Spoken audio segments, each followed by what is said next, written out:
بالله من الشيطان الرجيم بسم الله الرحمن الرحيم السلام عليكم ورحمة الله وبركاته الحمد لله رب العالمين والصلاة والسلام على أشرف الأنبياء والمرسلين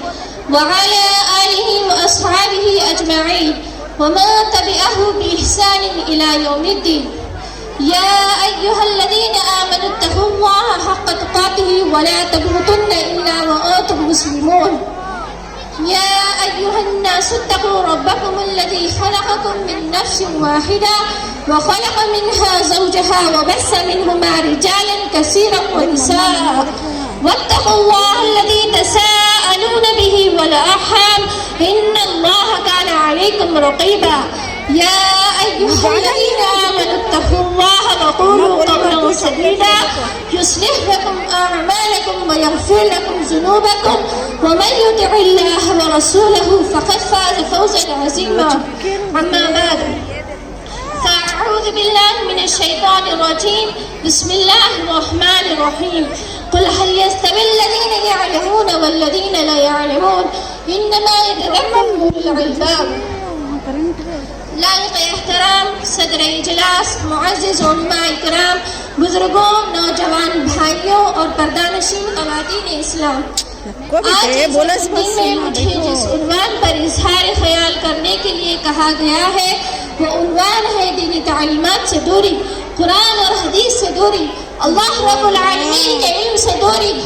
اور اس دوری کی وجہ سے کیا ہو رہا ہے بضابطہ تو ہم مسلمان ہیں لیکن اللہ کون ہے رسول صلی اللہ علیہ وسلم کون ہے وہ رسول ہے تو کیوں رسول ہے ہمیں زندگی کیسے گزارنی ہے زندگی گزارنے کا طور طریقہ کیا ہے ہم بس یہی نہیں جانتے لا علمی غیروں کی زندگی گزار رہے ہیں مسلمان ہیں ہم مسلمان اور غیر مسلمان کی زندگی کبھی برابر نہیں ہو سکتی حاضرین اکرام قرآن و سنت اللہ تبارک و تعالیٰ کا ایک ایسا دین ہے جو دین ہماری آخرت کو سنوارنے پر مشتمل ہے اور آخرت سے پہلے اس دنیا میں ایک بہترین زندگی کے وسائل و اسباب ہم اور آپ کو سکھاتا ہے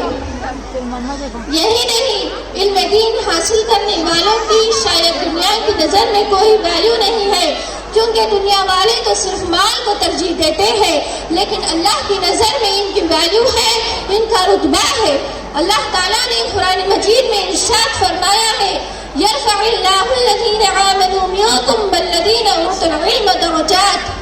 اللہ تعالیٰ ایمان والوں کے درجات کو بلند کرتا ہے اور علماء کے درجات کو بلند کرتا ہے یقین مانیے نہ دنیا ہماری بہتر ہو سکتی ہے اور نہ ہی آخرت ہماری سنور سکتی ہے جب تک ہمارا رشتہ صحیح علم سے نہ ہو وہ علم جو ہماری دنیا کو سدھار دے اور وہ علم جو ہماری آخرت کو سنوار دے حاضرین اکرام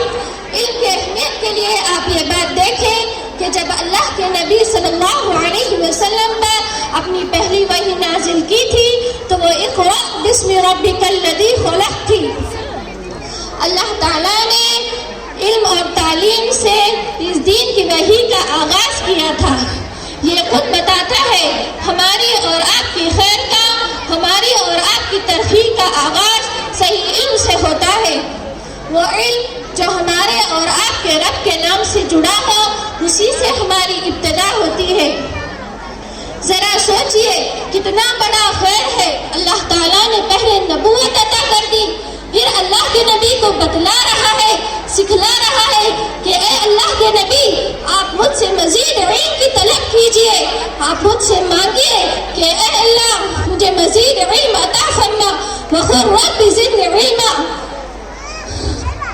تو جس علم کے طلبگار خود انبیاء علیہ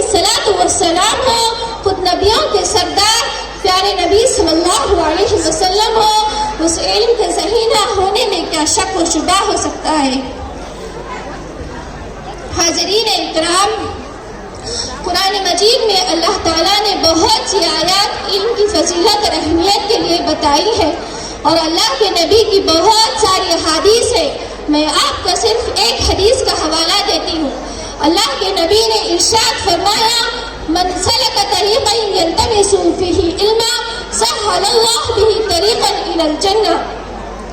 جو کوئی طلب علم کے راستے میں نکلتا ہے تو اللہ تعالیٰ اس کے لیے جنت کا راستہ آسان کر دیتے ہیں۔